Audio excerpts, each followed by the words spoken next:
Bismillahirrahmanirrahim.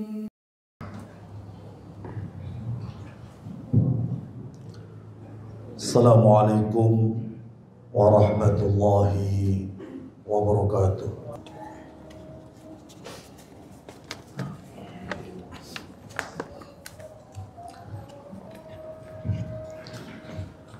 Innal hamdalillah nahmaduhu wa nasta'inuhu wa nastaghfiruh wa na'udzu billahi min shururi anfusina wa min sayyiati a'malina. May yahdihillahu fala mudilla lahu wa may yudlil fala hadiya lahu.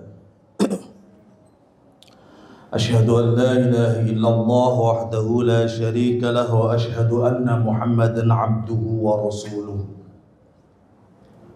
Allahumma salli ala sayyidina Muhammad wa ala ali sayyidina Muhammad. Qala Allah ta'ala fi kitabihil karim, ya ayyuhalladzina amanu taqullaha haqqa tuqatih wa la tamutunna illa wa antum muslimun, amma ba'd. Hadirin jemaah Jumat rahimakumullah, pada suatu saat Rasulullah Muhammad sallallahu alaihi wasallam membacakan wahyu Allah di depan jamaah.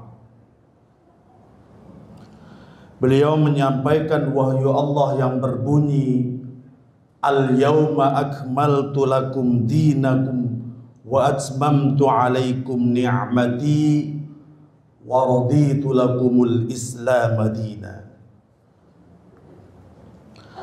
Hadirin, setelah mendengar Rasulullah membacakan wahyu Allah Subhanahu wa ta'ala, ada yang aneh, hadirin. Ada yang aneh. Kenapa pada saat itu tiba-tiba Abu Bakar dan Umar meneteskan air mata, menangis, hadirin. Hal ini tentu tidak lazim dan tidak biasa, mengundang pertanyaan banyak sahabat saat itu. Kenapa Abu Bakar dan Umar menangis? Namun belakangan diketahui bahwa Abu Bakar dan Umar menangis karena mereka menilai bahwa risalah Nabi sudah selesai. Petanda sudah dekat waktunya Rasulullah sallallahu alaihi wasallam meninggalkan dunia ini, kembali menghadap Allah Subhanahu wa ta'ala. Hadirin jamaah Jumat rahimakumullah, tepat sekali hadirin prediksi Abu Bakar dan Umar radhiyallahu anhu ini. Setelah beberapa hari Rasulullah sallallahu alaihi wasallam kemudian jatuh sakit. Semakin hari sakit Rasulullah semakin parah. Suhu tubuhnya terus meningkat. Rasulullah memerintahkan para sahabat untuk mengambilkan air dan menyiram tubuhnya. Hadirin, setelah dirasa kesehatan Rasul sedikit agak membaik, dengan kepala diikat, Rasulullah sallallahu alaihi wasallam berjalan perlahan menuju ke masjid. Hadirin, tebak hadirin, apa yang dilakukan Rasul di masjid?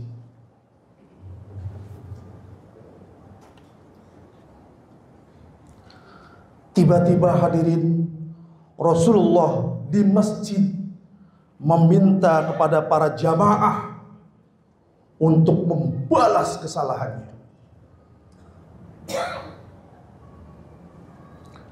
Beliau berdiri sambil berkata, "Ya ayyuhan nas, ya ayyuhal muslimun, wallahi man dolamani."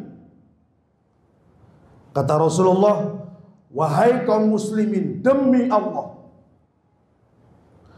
barang siapa yang pernah aku zalimi, yang pernah aku tindas," kata Rasul, "maka berdirilah dan balaslah kezaliman itu saat ini." Satupun para sahabat tidak ada yang berani merespon, tidak ada yang berani berdiri. Rasulullah mengulanginya untuk kedua kalinya. Hal yang sama terjadi. Tidak ada satupun sahabat atau jamaah pada saat itu yang merespon dan berdiri menjawab pertanyaan Rasulullah. Rasulullah mengulanginya untuk yang ketiga kalinya. Hadirin, tiba-tiba ada seorang kakek berdiri. Diceritakan kakek ini bernama Ukasyah bin Mihsan.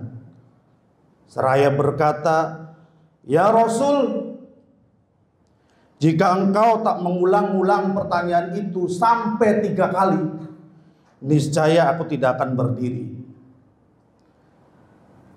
Kata Ukasyah, "Ya Rasul, dulu kita pernah bersama perang ya Rasul.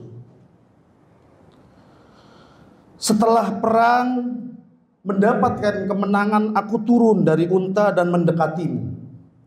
Tiba-tiba engkau mengibaskan pecut, lalu pecut itu mengenai perutku." Kata Ukasyah, "Apakah itu engkau sengaja ya Rasulullah? Atau seperti apa?" Hadirin, mendengar perkataan itu Rasulullah langsung menjawab, "Aku berlindung kepada Allah dari perbuatan memecutmu dengan sengaja." Kata Rasul, "Wahai Bilal, pergilah ke rumah dan ambillah pecut yang tergantung di sana." Hadirin kaget, hadirin Bilal kaget. Mendengar perintah Rasul, dalam hati yang masih bertanya-tanya, kata Bilal sambil bergegas menuju ke rumah, mukul-mukul kepalanya sendiri Bilal. Kata Bilal, "Ya Allah, apa-apaan ini?" Rasul tiba-tiba meminta dirinya untuk dipecut. Bilal segera bergegas mengambil dan menyerahkan pecut itu kepada Rasulullah Sallallahu Alaihi Wasallam. Rasul pun menyerahkan pecut itu kepada Ukasyah. Hadirin, melihat Rasul akan dicambuk, hadirin, Abu Bakar dan Umar tidak kuat melihatnya. Langsung berdiri dan berkata, "Wahai Ukasyah, tunggu dulu. Balaslah kepada kami cambukan itu, kami berdua, Abu Bakar dan Umar. Kami ada di hadapanmu, cambuklah kami." Mendengar tawaran itu, Rasulullah langsung menjawab dan berkata, "Wahai Abu Bakar dan Umar, duduklah kalian berdua. Sungguh Allah mengetahui derajat kalian berdua." Hadirin, ketika akan dicambuk, berdiri lagi Sayyidina Ali radhiyallahu anhu. "Wahai Ukasyah, kamu tentu tahu saya itu sering bersama Rasulullah Sallallahu Alaihi Wasallam. Barangkali kamu puas mencambuk aku saja, tidak usah mencambuk Rasul. Cambuklah diriku saja Ukasyah, berapapun yang kamu mau.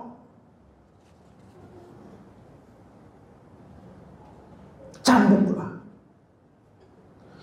Hadirin, mengetahui perkataan itu Rasulullah menepis dengan menjawab, wahai Ali, tidak usah. Ini urusanku dengan Ukasyah. Hadirin, kata Rasulullah seraya menyerahkan cambuk, wahai Ukasyah, silahkan cambuk. Mendengar pernyataan dari Rasulullah, tawaran dari Rasulullah, sahabat Ukasyah menjawab, ya Rasul, waktu engkau mencambuk aku, kondisiku dalam keadaan perut terbuka. Apa yang dilakukan Rasul? Langsung menyingkap perutnya, sehingga perutnya Rasulullah SAW yang mulia terbuka. Ukasyah melihat ke arah Rasulullah, kemudian memeluk beliau dan berkata, ya Rasul, siapa yang tega melakukan pembalasan kepada engkau, wahai Rasulullah? Saya melakukan hal ini semata-mata ingin memeluk tubuh orang yang dimuliakan Allah Subhanahu wa ta'ala. Kemudian hadirin, Rasulullah berkata kepada sahabat yang hadir saat itu, wahai sahabat, wahai jamaah, jika kalian ingin tahu sahabat sejatiku, temanku nanti di akhirat, inilah orangnya. Ukasyah namanya. Mendengar hal itu, sahabat-sahabat atau jamaah yang hadir dalam masjid berteriak takbir, Allahu Akbar, Allahu Akbar, Allahu Akbar, saling berpelukan menandakan kegembiraan mereka. Hadirin jamaah Jumat rahimakumullah, dari uraian kisah singkat tadi, setidaknya ada beberapa pelajaran, ada beberapa hikmah yang bisa kita ambil. Pertama, hadirin, jika ada sangkut paut, entah hutang piutang, janji, atau apapun itu yang berkaitan dengan dunia, selesaikan saat di dunia. Selesaikan. Kenapa? Karena balasan Allah nanti di akhirat akan lebih dahsyat. Yang kedua, hadirin, mungkin kita perlu berhati-hati, hadirin, dan berpikir 1000 kali kalau bisa, jika kita akan mendolimi orang lain, menyakiti sesama manusia, tetangga, handai tolan. Karena saat orang yang kita sakiti, saat orang yang kita fitnah, kita zalimi, belum memaafkan kita, dosa ini akan dibawa kita selamanya sampai dengan menghadap Allah di hari pembalasan nanti. Hadirin, mudah-mudahan ini menjadi renungan buat kita untuk berpikir 1000 kali. Berbuat mendolimi orang, menyakiti sesama, tetangga, merampas hak orang lain. Ingat bahwa di hadapan Allah Subhanahu wa ta'ala, sekecil apapun perbuatan kita akan mendapatkan pahala balasannya. Fa'tabiru ya ulil absar la'allakum turhamun.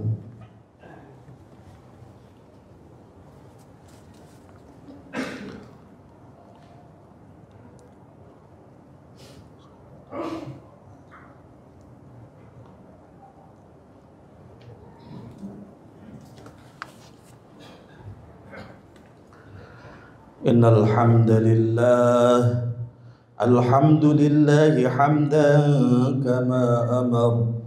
Ashhadu an la ilaha illallah wahdahu la syarika lah, إرغاما لمن جحد به وكفر وأشهد أن سيدنا محمدا عبده ورسوله سيد الخلائق والبشر اللهم صل وسلم على سيدنا محمد وعلى آله وصحبه ما اتصلت عين بنظر وأذن بخبر أما بعد فيا أيها الحاضرون اتقوا الله تعالى وذروا الفواحش ما ظهر منها وما بطن فقال تعالى ولم يزل قائلا عليما إن الله وملائكته يصلون على النبي يا أيها الذين آمنوا صلوا عليه وسلموا تسليما اللهم اغفر للمسلمين والمسلمات والمؤمنين والمؤمنات الأحياء منهم والأموات برحمتك يا أرحم الراحمين اللهم أعز الإسلام والمسلمين اللهم انصر من نصر الدين واخذل من خذل المسلمين اللهم ادفع عنا الغلا والوباء والربا والزنا والزلازل والمحن وسوء الفتن ما ظهر منها وما بطن عن بلدنا هذا إندونيسيا خاصة وعن سائر بلاد المسلمين العامة يا رب العالمين عباد الله إن الله يأمر بالعدل والإحسان وإيتاء ذي القربى وينهى عن الفحشاء والمنكر والبغي يعظكم لعلكم تذكرون واذكروا الله العظيم يذكركم واشكروه على نعمه يزدكم واسألوه من فضله يعطيكم ولذكر الله أكبر أقم الصلاة فبأي آلاء ربكما تكذبان